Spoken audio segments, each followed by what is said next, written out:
कौन सी 10 गलतियां हैं जिन्हें गुप्त नवरात्र में करने से हमें पाप के सिवाय और कुछ हासिल नहीं होगा?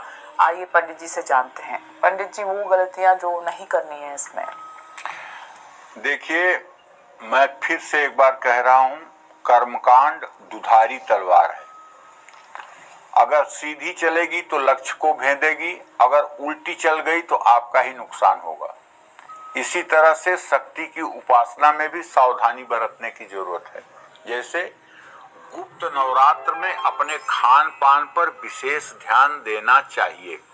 खान पान शुचिता और पवित्रता से पूर्ण हो।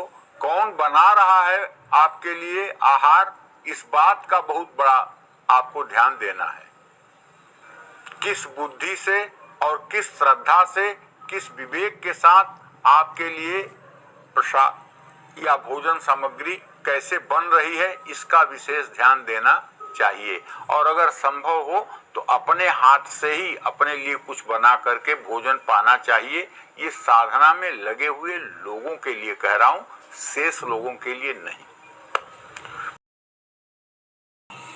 दूसरी बात, घर के सभी लोगों को चाहिए कि सात्विक आहार का सेवन करें।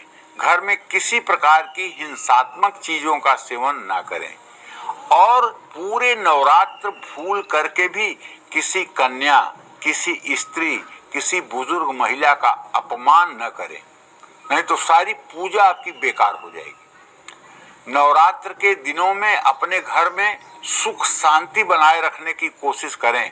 घर में कलेश बिल्कुल नहीं होना चाहिए। अगर घर में कलेश होगा तो माँ लक्ष्मी का स्थिरवास हो ही नहीं सकता, और अगर कलेश नहीं होगा तो माँ लक्ष्मी का स्थिरवास जरूर होगा। नवरात्र के दिनों में सूर्योदय के समय उठ जाइए, घर की साफ सफाई पर ध्यान रखिए, सूर्य को अर्घ दीजिए, प्राणायाम करिए और घर में भगवती की विधि सम्मत पूजा करिए। और पूजा घर में नए कपड़े प्रयोग में लाइए। लाल रंग के कपड़ों का प्रयोग पहनने के लिए कम करिए। चमड़े की वस्तुओं का प्रयोग बिल्कुल न होने पाए। बेल्ट लगा करके या पर्स, वॉलेट जेब में रख करके पूजा मत करिए। जो लोग गुप्त नवरात्र में पूजा करते हैं वो लोग खास रूप से ध्यान रखें, नवरात्र में किसी भी पशु पर अत्याचार न करें। पशु पक्षियों के लिए पानी और दाने की व्यवस्था करें।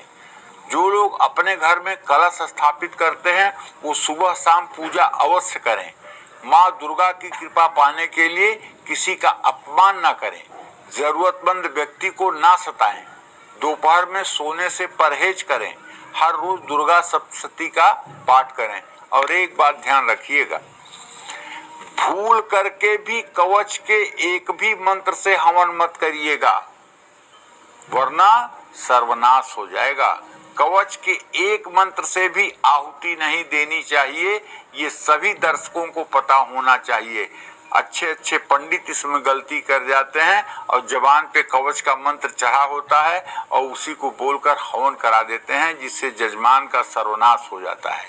तो इसलिए कवच के किसी मंत्र से हवन